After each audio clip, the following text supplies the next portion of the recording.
Пожалуй, главным достижением 2020 года для Министерства сельского хозяйства и продовольствия Ингушетии можно смело назвать погашение долгов за агролизинг. Еще в 2012 году сельхозпроизводители республики получили по лизингу около 1000 единиц техники: тракторы, комбайны, культиваторы, пресс-подборщики, дискаторы и другой прицепной инвентарь, обеспечив на тот момент сельское хозяйство техникой на 100%. Тем самым были созданы все условия для плодотворной работы аграриев.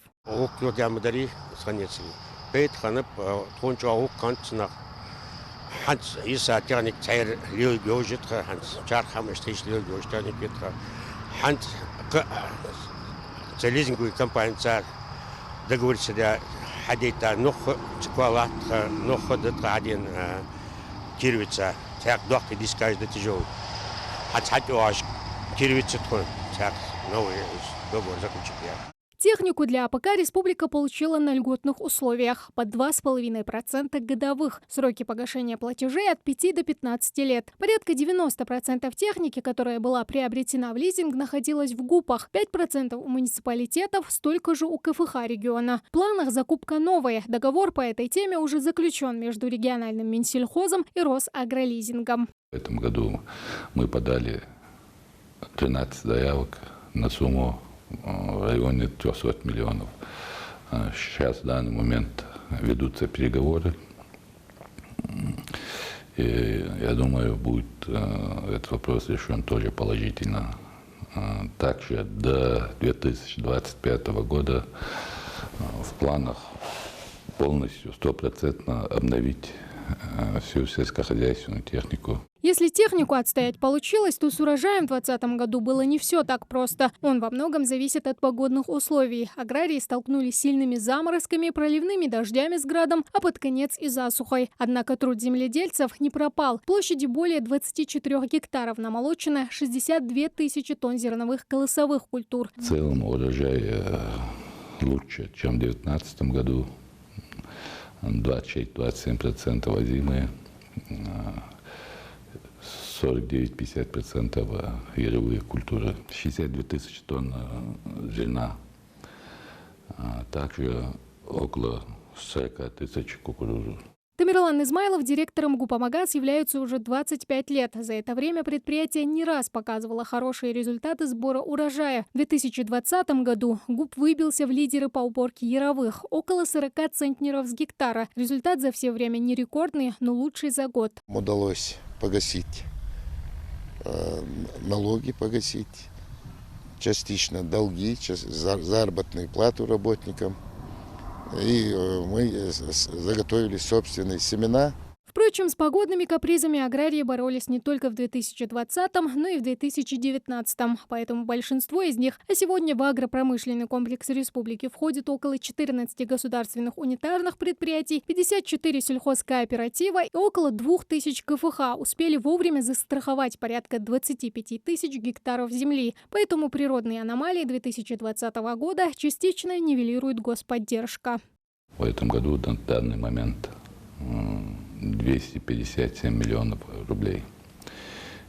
Сейчас готовится документация,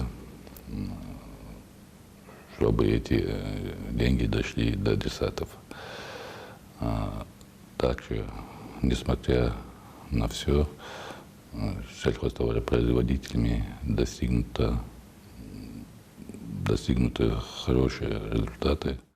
Но желающих начать собственное дело, несмотря на сложную эпидобстановку и погодные капризы, в 2020 году тоже хватало. Приобрести участок, посадочный материал или животных, а значит развить собственное хозяйство и увеличить сельхозпроизводство. Начать свое дело фермеры смогли благодаря программе «Агростартап», действующей в рамках национального проекта «Малое и среднее предпринимательство и поддержка предпринимательской инициативы». Участники конкурса прошли тщательный трехэтапный отбор комиссии, прежде чем получить грант. Теперь они обязаны создать рабочие места и вести фермерскую деятельность в течение 5 лет, отчитываясь о своих результатах в Минсельхоз Ингушетии. Участников было много, 550 заявителей. Конкурс прошли 106 человек, деньги переведены на их счета, тоже освоение 100%. Мы обязаны отчеты ставить нас в известность, что они купили, что приобретают. Магомед Даурбеков – один из тех, кому посчастливилось пройти конкурсный отбор и выиграть грант на 500 000 рублей. Свою КФХ он основал на территории в 10 соток. Развиваться единственный обращаться Министерство имущественных земельных отношений. 20-30 гектаров необходимы, а почета с расчетом того, что я иду на увеличение скота, пассивной ляд, необходим острый латыш, на покупку кормов, сена, Перспективы значительного роста производительности сектора сельхозпроизводства в Ингушетии связывают прежде всего с развитием растительных систем и мелиорации. Налаживать водный режим почвы в зонах рискованного земледелия, а это Малгобекский, Сунжинский и частично Назрановские районы, уже начали. Минсельхозом России выделено 71 миллион рублей. Мелиорация полей, где мы тоже приняли активное участие. Эти все деньги освоены, мелиорация проведена в лучшем виде. Ставили дождевалки и катушки. И есть планы до 2025 года. Включили туда 40 000 га для мелиорации.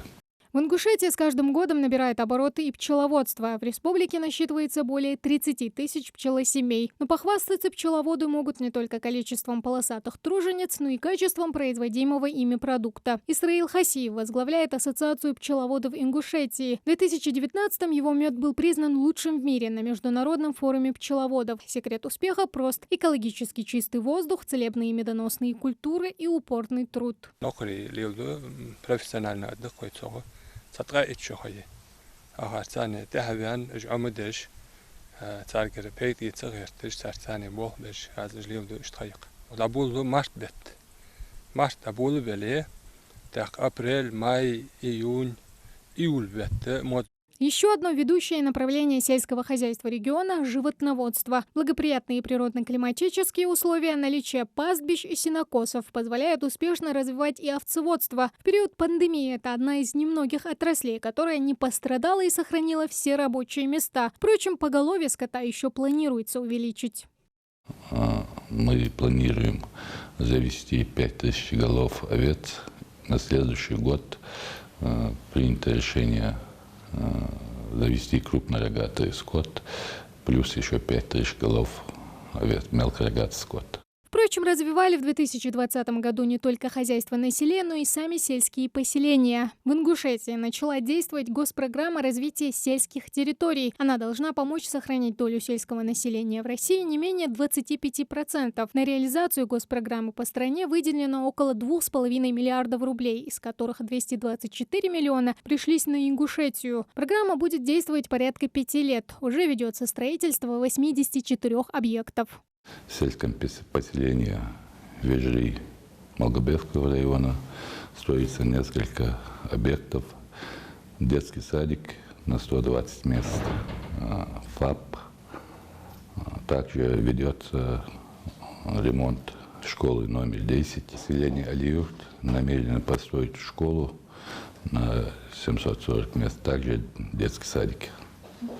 Это на 2021 год. На отрасль сельского хозяйства в нашей республике возлагаются амбициозные надежды, и результаты этого направления экономики, по прогнозам специалистов, способны вывести бюджет Ингушетии в профицит и достичь лучших показателей. Ну а каким будет 2021 год для этой отрасли, покажет время. Тамара Хшагульгова, Новости 24.